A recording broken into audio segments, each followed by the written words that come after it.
Danes je pred nami ena, precej provokativna ideja. Prihaja iz enega slovenskega vira in predlaga 50-dnevni televizijski detoks pred volitvami.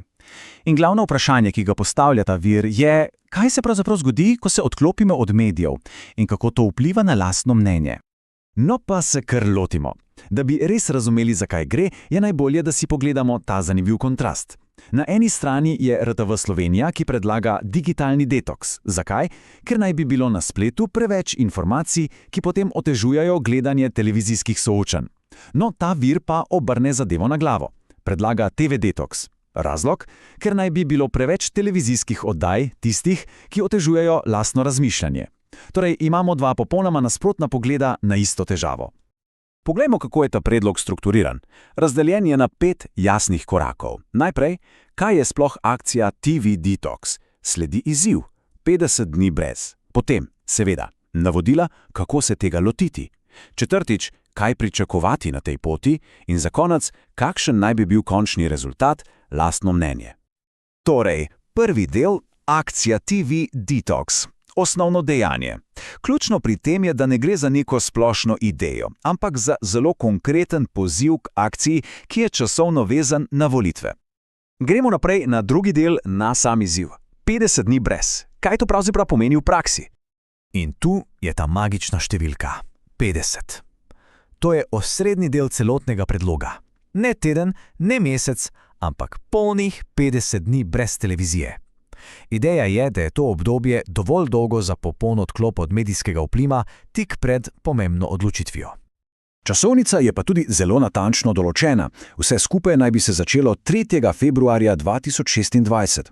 Volitve so potem 22. marca in konec izziva nekaj dni kasneje, 25. marca na materinski dan.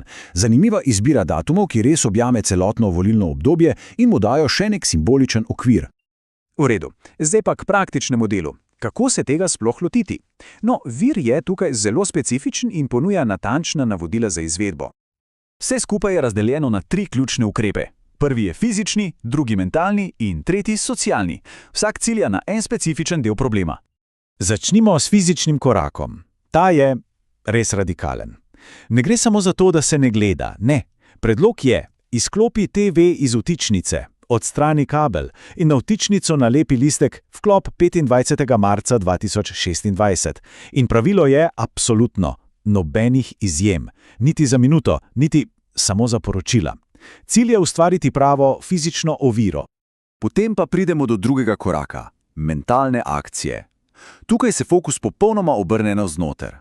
Namesto da bi spremljali zunanji svet preko zaslona, vir predlaga, da se obrnemo k lastnemu osebnemu arhivu. In tole je res zanimiv del. Ne gre za neko megleno spominjanje, ampak za zelo konkreten pregled osebne zgodovine. Vir predlaga, da si zastavimo vprašanja kot so: kdaj sem nazadnje dobil odločbo brez napake? Ali pa, kdaj so mi prvič zasegli premoženje brez sodbe?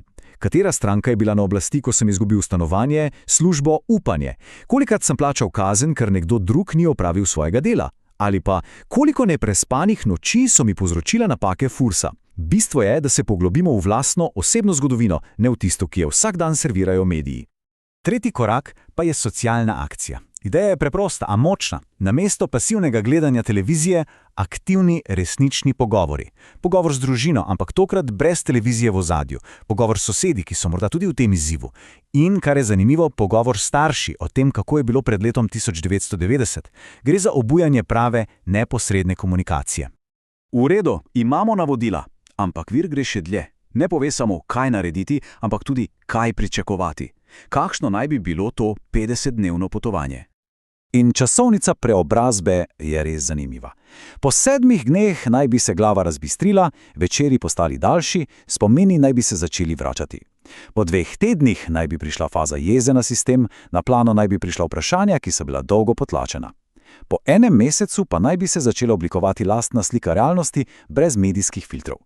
In na koncu, po 50 dneh, ko se televizor spet prižle, naj bi bil pogled na vse skupaj popolnoma drugačen. In s tem pridemo do 5. zadnjega dela. Kakšen je torej končni rezultat? K čemu ves ta trud pravzaprav vodi? Cilj je, po besedah vira, en sam. Ustvariti si lastno mnenje, ampak ne kakršnokoli mnenje. Mnenje, ki ni bilo vsiljeno nekje med 2 oglasnima blokoma. Po tem procesu naj bi človek znal odgovoriti na nekaj bistvenih vprašanj. Naprimer, ali je bilo v preteklosti res kdaj drugače? Ali sploh šteje, kdo na volitvah zmaga? In morda najbolj pomembno vprašanje, ali je ključno v resnici to, kdo izgubi? In ali je tisti, ki izgubi, na koncu vedno posameznik? Ampak to še ni vse. Za tiste najbolj pogumne, ki bi zdržali 50 dni, vir predlaga še en zadnji, še bolj neposreden izziv. Imenuje se občinski detoks. In tukaj se gre od razmišljanja k dejanju. Navodila so zelo preprosta. Prvi korak – peš do občine. Drugi – prestopiti prag. Tretji – poiskati župana in ga pogledati v oči. In četrti, zadnji korak – vprašati samo eno besedo. Zakaj?